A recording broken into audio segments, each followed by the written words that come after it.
সাদা জার্সিতে Jude Bellingham, Real Madrid নয় ইংল্যান্ডের হয়ে এবার গল্প লিখলেন তিনি।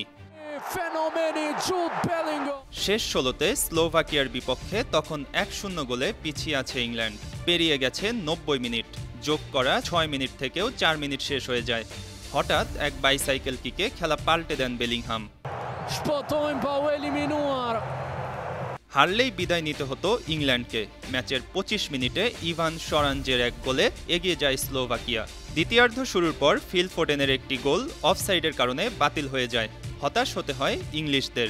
এদিকে দারুণভাবে রক্ষণ সামলিয়ে জয়ের দ্বারপ্রান্তেই পৌঁছে গিয়েছিল স্লোভাকিয়া।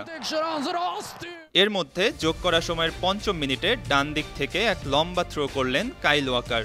প্রতিপক্ষ খেলোয়াড়ের হেডে সুবিধাজনক অবস্থানে বল পেয়ে যান বেলিংহাম, আর এক মুহূর্তের ভাবনায় দুর্দান্ত এক বাইসাইকেল কিক করে বসেন।